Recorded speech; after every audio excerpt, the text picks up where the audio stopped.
So I want to speak you about a topic that we discuss frequently at Lancaster Botanical Garden, and is how we can try to build a group of people working with some way a common strategy and a common methodology in order to improve our understanding of the species identities, at least in the neotropical region.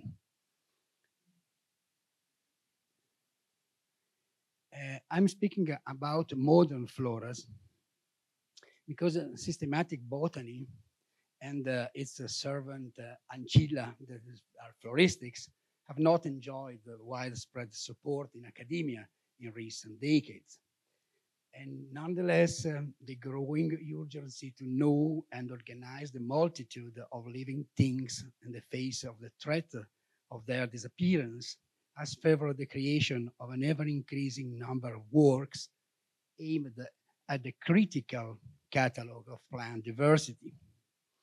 This can be observed both at the level of local florulas as well as in broader efforts of national and even regional floras, which aim to critically compare the identity of species and the application of names in a broader phylogeographic context.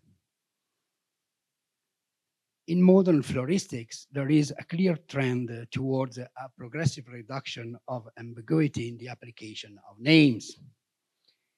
General, broad, poorly defined taxonomic concepts and the all-season species name are being critically examined and gradually replaced by concepts that emphasize local nomenclature previously covered within broad synonyms. This has often led to a narrower circumscription of species concepts and a more rigorous use of the names that define them. There are, in my opinion, two main epochal changes that define contemporary floristics and differentiate it from the work done in the past.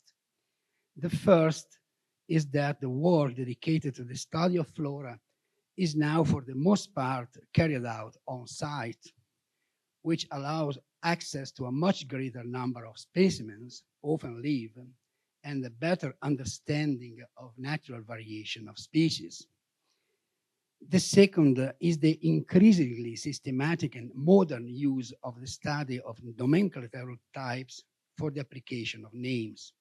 In this context, the term modern applied to the concept of type is inextricably linked to the first point. In fact, it implies the interpretation of the individual characteristic of the type specimen in light of the variations observable in the set of individuals at the type localities, which in turn implies local access to the population. So for this talk, I will use as an example a recent floristic work carried out by our group, which produced an updated catalog of the mega-diverse family Orchidaceae in Costa Rica. Let's see which elements most significantly hinder the fulfillment of a modern flora requirements and how a cooperative taxonomic system could, in several cases, circumvent these limitations. The first of these elements has to do with where the types come from. I certainly don't have to remind you that a type specimen does not necessarily have to be the more typical of its species. A type is like the prophecy of an oracle, which says and doesn't say, unless it's interpreted in light of the other individuals belonging to its species, possibly studied in the type localities. So, what degree of taxonomic certainty does this catalog have? As one of its authors, I would respond to a considerable degree, but not perfect. Let's try for simplicity to focus our attention only on the 1,700 species name that the catalog accepts as valid for the flora of Costa Rica, thus leaving out for the moment the other 3,500 names considered by the catalog but treated as synonyms. To interpret the types in a modern way, which takes into account the natural variability of the species, it would be appropriate to study the populations close to the type localities. But where are they located? Where do the types of our orchids come from? The following slide illustrates this schematically. 2 of 3 orchid species in the Costa Rican flora are based on a local type, and only 37% on the rest of the neotropical region. If we also include Panama at the southern end of the isthmus, we reach 75% of the types. The rest is divided between Northern Central America and South America, both with about 10% of the types, and the Antilles with 5%. The southern isthmus provides the flora of Costa Rica with the greatest number of orchid types. Of the total, the vast majority come from Costa Rica and Panama, and only 3% from Nicaragua. In the Mega-Mexican region, the largest number of types come from Guatemala and Mexico, almost double the types of Nicaraguan origin. In the West Indies, most of the types come from the larger islands, with Jamaica being the most important region for our orchid flora, with 30 types. South America gives to our flora around 170 types, of which fewer specimens come from the more distant regions. The vast majority come from the Andes, followed by the Guyana Shield, and fewer than 20 types are based on Brazilian specimens. As the slide have shown, the greater the geographical proximity of the type population, even when they are not located in Costa Rica, the greater the probability that our interpretation of the names we give to the orchids of our flora is correct. Things, however, change as we move further geographically from our study area. Let me present you a few examples relating to just one genus, Camaridium. In Costa Rica, we have around 50 species of Camaridium, and of these, almost 85% of the types come from our country.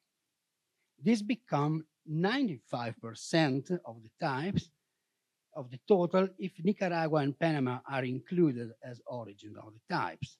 Only 4 types are South American. Let's see some of them. This photograph illustrates Camaridium exaltatum as we interpreted it in our flora. The type comes from Peru, and the type specimen appears to have much more robust plant with distinctly broader leaves than those of Costa Rican populations. A photograph of Camaridium exaltatum taken in Ecuador would seem to confirm that South American population could differ from those of our country. This is Camaridium obscurum in Costa Rica. The type plant is Ex Columbia introducta, and the type drawing looks very different from the plant in the photograph, with a short callus that doesn't reach the middle lobe of the labellum. In Costa Rica, the species appears to be quite variable,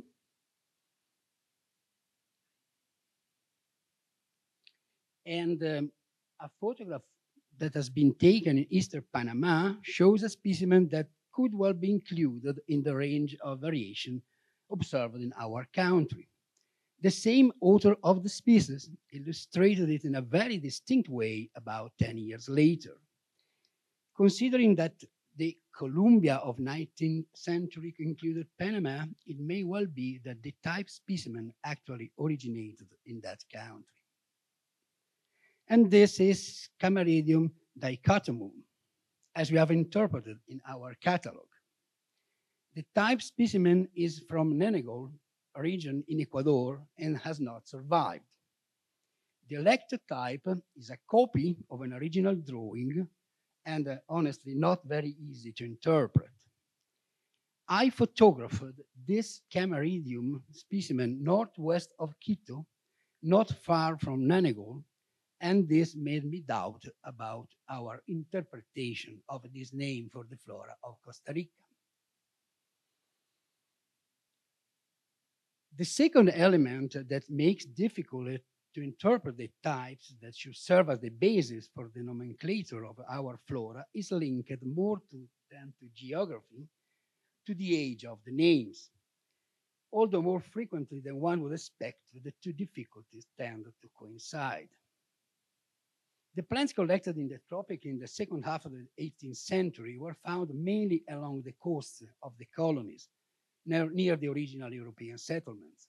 In many cases, these were relatively common plants originating from the basal wealth of hot tropical regions, which also commonly means of wide distribution, and frequently of Antillean origin. The type specimens are often poorly preserved, if not in the worst of scenarios, completely unreliable copies of lost original drawing. Given the difficulty of interpreting their types, many of these names have been used in a very general way as basket to identify so-called species of wide distribution, which upon closer scrutiny turned out to be complexes of morphological similarity and not easily distinguished species, sometimes composed by dozens of different taxa. One of these cases is the Epidendrum nocturnum of Jacquin, that thanks to the work by Eric Haxotter and his collaborator, is today understood as a group comprising about 60 species in the neotropics. In our catalog, we report 42 species that were described in the first 50 years of modern botany, officially dating back to 1753. Many of these names are not without ambiguity. Among the oldest names in the catalog is Linnaeus Epidendrum caudatum, today known as Brassia caudata. The type was collected by Charles Plumier in Haiti, but the designated lectotype is merely a copy of an original drawing by the French monk. This is a tailed Brassia we documented from Jamaica, where in theory, Brassia caudata is the only bifoliate species. The following are Brassia with tails documented in Costa Rica. It may be that one of these is the true Brassia caudata, or perhaps none of them, as none resemble the Antillean species we documented from Jamaica. Concluding, botany has traditionally made available for its studies a representation of its concepts composed of dried specimens, verbal description, and illustrations, the quality of which largely depended on the will of the researchers and the resources available for the study. Over the last 70 years, photography has been integrated into this set of tools. These are photographed by Charles Lancaster, but rather rarely as an analytical tool. At least in the last decade, however, we have witnessed the progressive establishment of the electronic image as a powerful tool for documenting diversity. This has combined with an increasing standardization of the methods used to represent not only the typical identity of species, but also the extent of their variation, thus contributing to a more precise understanding of their natural limits. The standardization of documentary image, which simplify their comparison, and the relative ease of their execution with electronic tools is a significant advancement toward a better understanding of taxonomic concepts, So a broader appreciation of the natural variability of species. A standardized form of electronic documentation represents, in my opinion, a new and powerful language of floristics. This language allows for an effective exchange of information between botanists and for remote access to critical populations through collaborative action between specialists at the local level. I would like to conclude my speech with a final example. A few years ago, Alan Caramans found a species of the genus Pontieva along a trail in Tapantine National Park, perhaps about 20 kilometers east of the Lancaster Botanical Garden. He tentatively identified it as Pontieva villosa, a new record for the flora of Costa Rica. Now, the type of Pontieva villosa has been collected by Theodore Harvard ex Montibus Paccha. The site is located near Cuenca in Ecuador, more than 1,000 kilometers south of Costa Rica. It was a very useful circumstance that we could count on the help of a colleague in Ecuador so that he could document a Pontieva specimen collected not far from the type locality in Nolti. Trained by our own group in the use of electronic image, he was able to send us a clear documentation of a live Pontieva villosa plant and thus definitively confirm the identification of the species found in Costa Rica. A perfect example of collaborative taxonomy. So where do we Central American orchidologists most need this kind of collaboration? The numbers I presented at the beginning of this speech clearly indicate this. We need the help of colleagues trained in the new techniques, especially in Guatemala, Jamaica, and the island of Hispaniola, particularly in the Asian region. Curiously, these are also some of the least active regions in new floristics. The path to follow in terms of training for cooperative taxonomy, however, is, at least for us, certainly well outlined. Thank you. Thank you.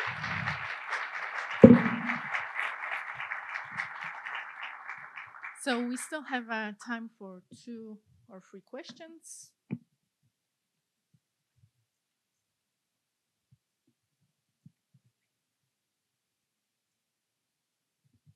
Thank you for your talk, Franco. I agree completely with you that we need to stimulate the creation of centers like the Lancaster or Herbario Amo in Mexico City or the like. And I am very concerned because I have been working in Ecuador and Peru for the last few years. And for instance, in many of the most diverse plant areas in Peru, the young professionals don't have a course of botany, taxonomy, or anything that prepare them to go out and document seriously the local diversity. So we should promote these exemplary cases like the Lancaster. We need more institutions like that. So I think that your talk should be broadly promoted. And thank you for your insight. Thank you very much. I would only comment on a point. I personally made some kind of training on digital imaging and documenting of plants in Ecuador and Peru. But I just realized that we were not able to focus enough our training. Nobody can be convinced to study the orchids of Peru. Nobody can be convinced to make a study or documentation of the orchids of Peru. But we can help young people interested in this topic to work on single topics, very more limited topics. And one of these topics, in my opinion, is documenting the plants, the population that have been used as type for their food. This is something probably large in some of the countries, but not so large in other countries. You have seen in Guatemala, we have 40 species that are types of orchids we consider in our catalog. Probably if we include all the Central American region, we can reach 60 or 70 types. But 60 or 70 population to be documented is not impossible. It's realistic, is the topic for our project. So I think that this is the point. We have to go there to train them about techniques, but also to try to decide together which is the target. We have time for one more question. Short one. I don't see any hands. Oops, sorry.